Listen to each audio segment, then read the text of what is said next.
Hi folks, today I have for us two different videos to take a look at. One from LIA where he goes to a correctional facility in Alabama to film inmates, and one from an up-and-coming frauditor out of the state of Michigan. But before we start today's video, as always, a big thank you to all of my current and new channel members and subscribers. Without your guys' continuous, ongoing support, I couldn't keep the channel going, so I want to thank you all personally from the bottom of my heart. And if you're new to the channel, please subscribe to the page, leave a like and a comment because it really helps me with the algorithm, and if you can, please consider becoming a member. With all that being said, let's enjoy today's video. Correctional facility here in Alabama. We are here today, as always, to peacefully exercise our First Amendment right to film in public and publicly accessible areas, to promote transparency and accountability within our government, to ensure that our public servants recognize our rights and treat us with respect. You're lying. Let's get into it. All right, ladies and gentlemen, we are on the side of the facility here. Judges parking only. It's a good thing we are in parking. There aren't any restricted area signs. Always remember to be on the lookout for restricted area or no trespassing signs. You do not want to enter into those areas and give law enforcement a reason to violate your rights and arrest you. So this is the correctional facility here. So it looks like we have a correctional officer observing the inmate porters taking out the trash. Can I help you with something? Who are you? Sergeant Daniel, who are you? My name is Sean. My name is Sean. I don't need any help, Sergeant Daniel. Thank you, though. I appreciate it. I mean, you can't be recording my guys. I can't be recording who? You can't be recording my workers. Why is that? Well, there's a multitude of reasons why you can't be recording the inmates at a correctional facility. Now, in some states, they do have rules and laws on the books saying that you cannot film inmates while they are in the proximity of the correctional facility or whether they're on work details. Other reasons could be because maybe somebody might want to try to harm them. Maybe the fact that you could be trying to find a particular inmate and to possibly get them attacked. Or you could be trying to find a way to smuggle in contraband. The COs would have to do whatever it takes to protect the inmates because that is the responsibility of correctional officers who are in charge of the inmates at the correctional facility that they are at. You just can't be. Who are you supposed to be with? I just can't be. I'm just with myself. I'm not with anybody. Okay. Well, I need you to go, please. I'm sorry? You need to go. No, I'm okay right here. Thank you. Sergeant Daniel thinks he can tell a free man in this country what to do in a publicly accessible area.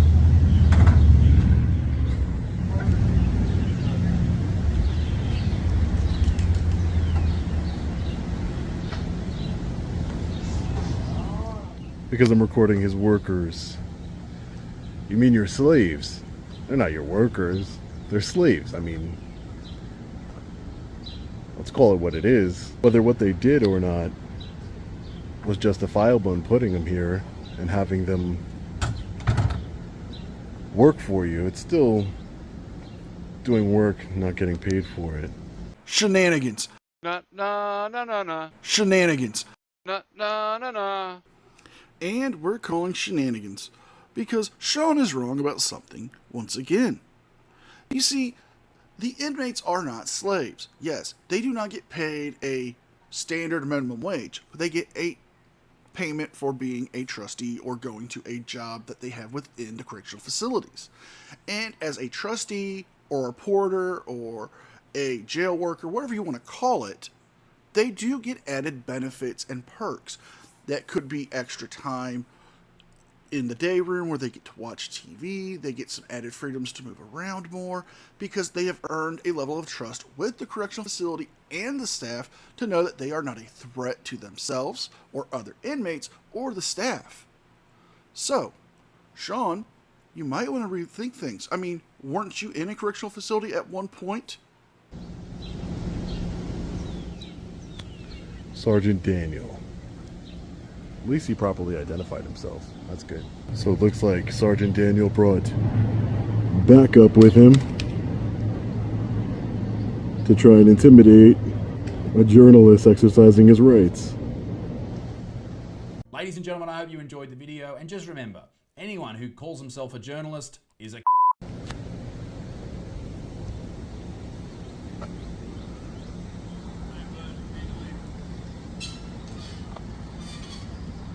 Excuse me? Who are you, sir? I'm just asking for your name. Deputy Phillips. Deputy Phillips? My name is Sean, Deputy Phillips. Is there a reason you have that firearm with you? Yes. It's a pepper ball rifle. It's used inside the facility.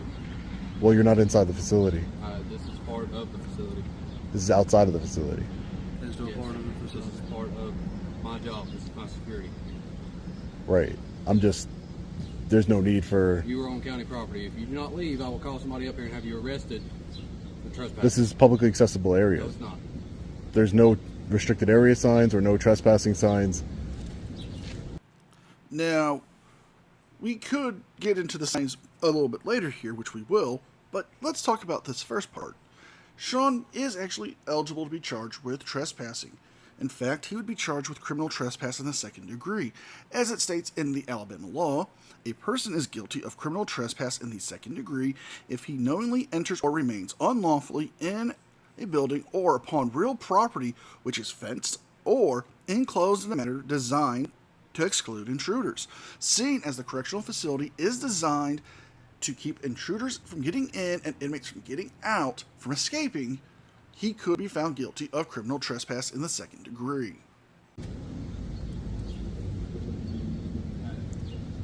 You all are correctional officers?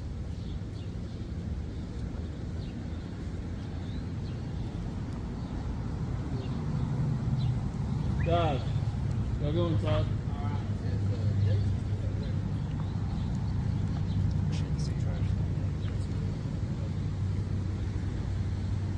Is this a restricted area? Yes. Deputy? There's no signs indicating that it's a restricted area. Authorized personnel Yeah, parking. is still authorized. You're not authorized to do that. It says parking. I'm not parking, I'm on a sidewalk. There was no need for you to bring that out here.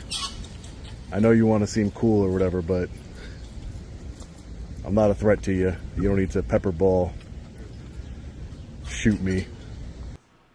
Now, Sean, how is he to know that?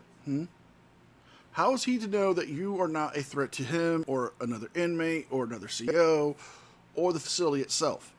It is his job to protect that area. Now, you like to play the word game here with the whole, well, authorized parking doesn't say authorized personnel. It does say authorized personnel parking only, meaning that that area is meant for authorized personnel to park their vehicles. Unless you are an employee to be there, you're not allowed to be in that area. It does make it a restricted area. And there are signs saying that this is a closed road, meaning that this area is not meant for the general use of the public. Absolutely ridiculous. It says parking for authorized personnel only. This is parking. Doesn't say authorized personnel only in this area. Are you stupid or something?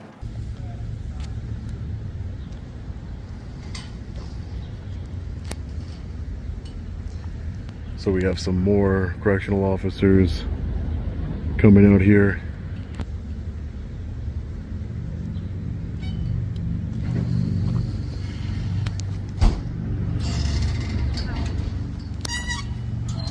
No need for that whatsoever.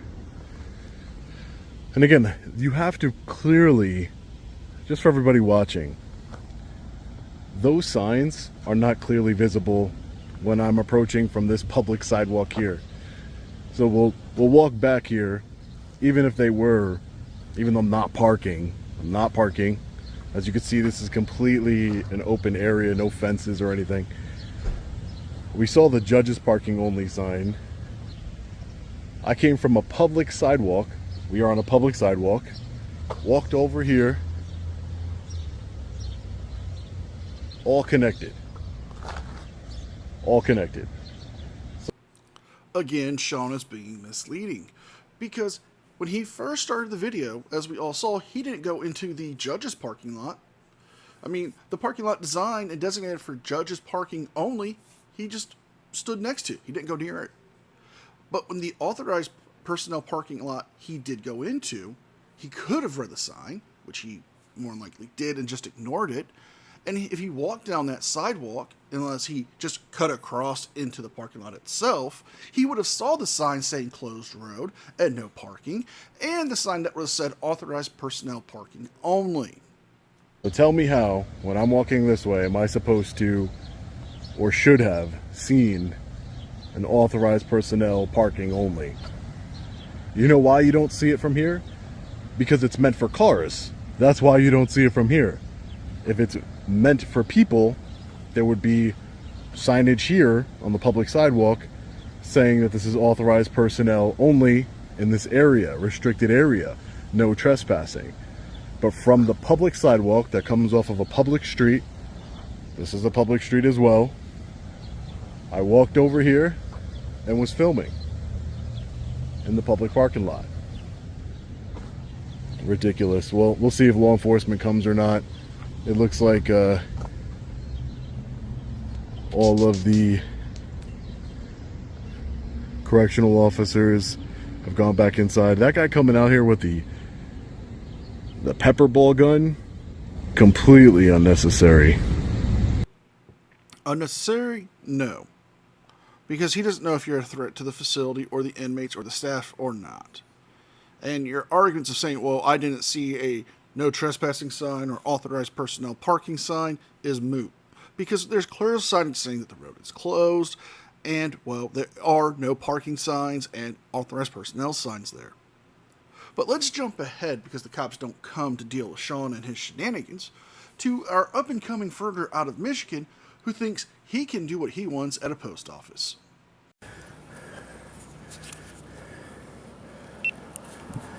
M55 audit. We're over here at the Hale, Michigan post office.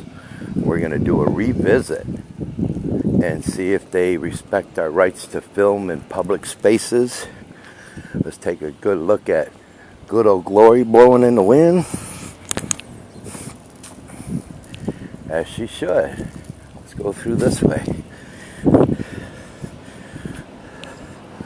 Let's go see if they respect our rights to record. Here we go.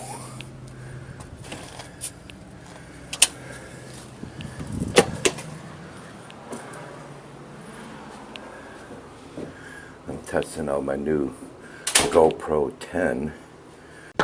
Hey, nobody cares. Nobody cares.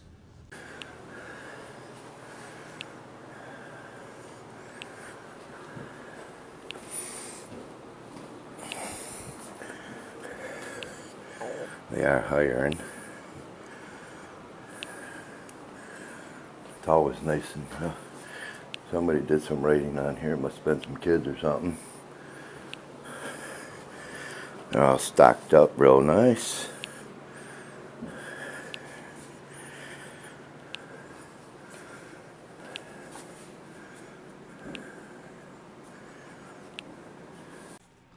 Clearly, this is some groundbreaking journalism. This guy must have went to the same journalism school that Joey Surreal went to when he showed us that fantastic news report about the building being made out of bricks. All jokes aside, how does this have anything to do with journalism? This has nothing to do with providing any information about the post office other than the fact that it's a post office. And maybe there's some small graffiti, but nothing that's newsworthy. And why is it that all of these farters always seem to be so out of breath when it comes to walking? I mean, you would think with all the walking they do, walking around post office and city halls and police stations, they would be in better shape.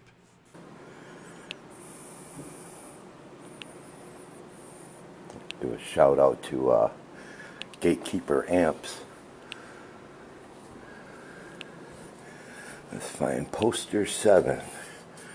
Right here, rules and regulations governing conduct on postal service property.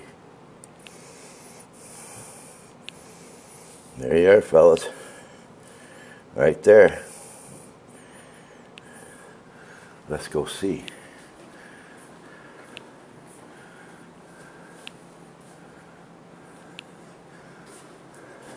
They should be open. Go ahead and go. Okay, this side, this side, this side. How you doing? I gotta have you leave with that camera, sir. No cameras in here. I gotta have you leave with the camera, sir. Do you know poster 7? Yeah, I can't Do you understand poster 7? I can't have him film me. Do you understand poster 7? Because apparently you don't understand it. You just think it allows you to film if you claim that you're a member of the press, which is not true. Poster 7 actually states that you may take videos and photos and audio recordings of lobbies, foyers, corridors, and auditoriums when meetings are being held for news and commercial purposes. However, any other purposes of filming, you still need the written express permission of the postmaster or the installation head, and that any member of staff can actually tell you not to record and you'd have to stop. The fact of the matter is that you all seem to forget that last little bit. You guys are doing this for commercial purposes, and this particular part of the post office where they are doing sales is not a lobby. It is a storefront technically. And well, they can tell you to leave and they can actually have you trespass from here. In here, sir. You're a government official. I've been warned about people coming around, and I can call the authorities. That's fine. I have no problem with that. Right on your poster 7 says we have all the right to record. What can I do for you, ma'am? Can I have a stamp, please?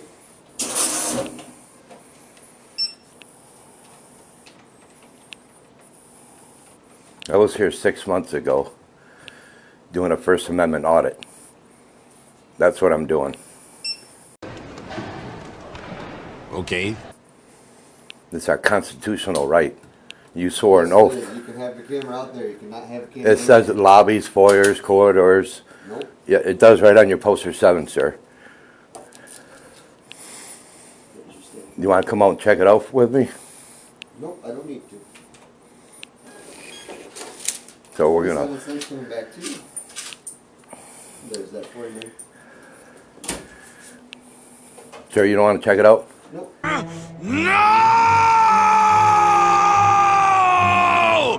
Just fine.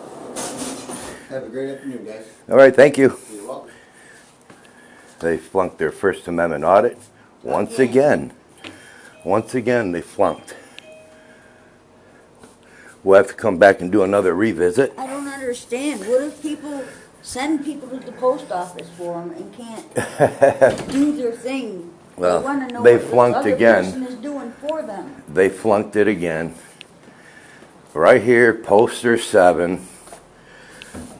Right there, it says it in black and white. You cannot mistake that right there. It's right there. They flunked it again. And we're going to end it here. M55 Audits continues to yell that they flunked their First Amendment audit. He's going to come back. They don't care about poster 7 and the typical frauditor nonsense. What have we learned from today's videos? Well, Michigan auditors are some of the dumbest, and Sean's still a big liar. So if you guys like this video, please like, share, and subscribe. Leave a thumbs up and a comment because it helps me with the algorithm, and if you can, please consider becoming a member. With all that being said, be well, be safe, and I'll see you guys next time. And a special thank you to all members of the news team. Without your guys' continuous, ongoing support, I couldn't keep this channel going, so I want to thank you all personally from the bottom of my heart.